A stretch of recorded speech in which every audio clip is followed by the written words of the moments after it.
Hello, test takers! In this video, we are going to learn about one of the skills that you need to know for MET listening. When we listen, we don't just listen to the words that are being said. Our brains also use other pieces of information or clues to interpret or infer meaning. Some listening tasks you hear on MET will ask you to do just that. For example, what did the speaker mean when they said, or what will the woman probably do next? These types of questions are testing your ability to understand information that is indirectly expressed by the speaker.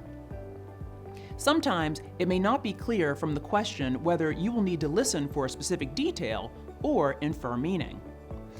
In this situation, you will need to listen closely to the passage and work out if the answer is given directly or indirectly. In this video, we will learn how to understand information that is not directly mentioned in the listening passage. Are you ready? Let's get you prepared for your Michigan English test.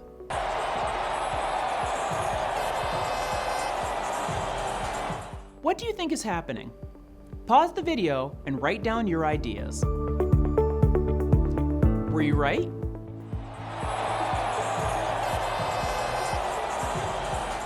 What we just practiced is called inference, using all the available information or clues to make a prediction about something that is not clearly or explicitly said.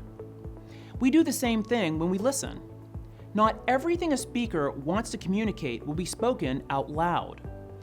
When we infer meaning, we need to pay attention to all the information we have in order to understand the hidden meaning or predict past or future events.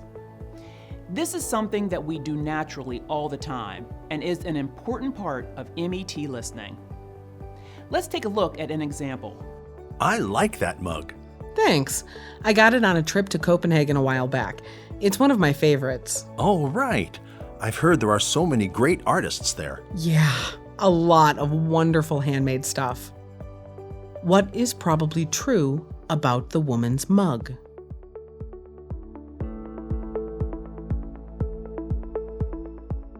In this example, the speakers did not directly answer the question.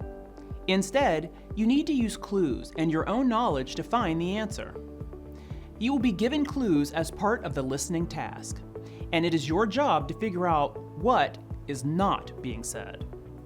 Here are some of the clues to listen for and what will help you infer meaning on MET. Is the speaker using formal or informal language? Is the language used generally positive or negative? The vocabulary and sentence structure used are very important clues as to the opinion or attitude of the speaker and can help you understand the context in which they are speaking. Who is the speaker addressing? If two colleagues are speaking, the inferred meaning may be different compared with a teacher speaking to a student, for example.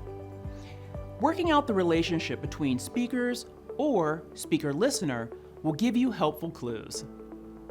What is the purpose of the talk or conversation? Is someone teaching about a topic, asking a question, informing about a piece of news, requesting help, or persuading the audience to agree with a point of view?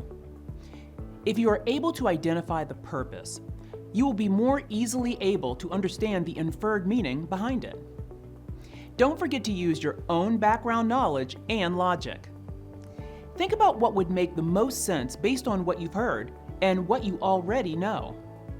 Remember, inference is the technique of using logic and clues to understand information that is not directly said. We make inferences all the time in our daily lives.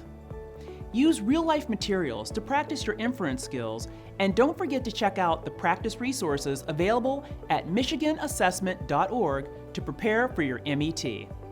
Good luck!